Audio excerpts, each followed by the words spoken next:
Good morning! Hi guys! For today's video, maglakad-lakad tayo para naman tayo ay pagpawisan. Inaya nga ako guys ng aking in-laws at nagpi-feeling pa ako dyan kasi feeling ko ang ganda ng camera pag nakaharap sa akin. Ewan ko ba, pag nakikita ko yung sarili ko sa camera, parang ay, ang ganda mo naman madam. Charis! Sariling puri na lang, diba? Anyway, ito nga pala yung aming lalakaran. Nung inaya nila ako, sabi ko saan naman po tayo maglalakad. Pero syempre in English yun kasi hindi naman sila nagtatagalog. At yun nga, ang sabi nila ay hindi ko pa daw ito napupuntahan. Pero halos naman magkakapareho yung itsura dito guys kasi nga forest and forest talaga yung lalakaran mo. Natuwa nga ako at kasama ko itong aking sister-in-law na si Mona. Shout out to Mona! Eto na, papasok na kami ng forest kasi nung una medyo dun pa kami dumaan sa kalsada.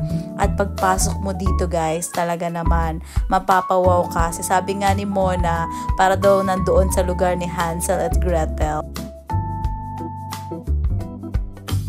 Ito na naman po si Mrs. Nagpi-feeling na naman. Gandang-ganda sa sarili sa camera. Kasi ang fresh ko tingnan kapag malamig. Sana all, diba? Ayan na guys. Kita niyo yung mga puno na yan. Matatanda na yung mga puno. At matatanda na. At matatanda ulit. Charot.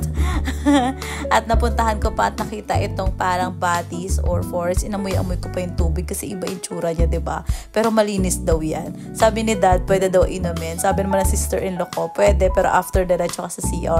Diba? O yan guys, quick lang sa ating mga puno.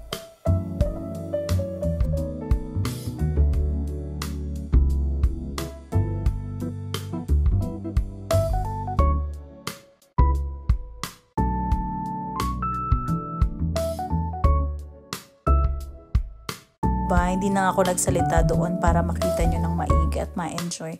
By the way guys, meron palang mga ganyan, kailangan mong susulatan para naman makikita ng mga tao or yung mga nag-check na may nakapupunta pa ring tao sa mga lugar na ganito. So ilalagay mo lang yung name mo doon. Anyway, so, take a video so you can be seen.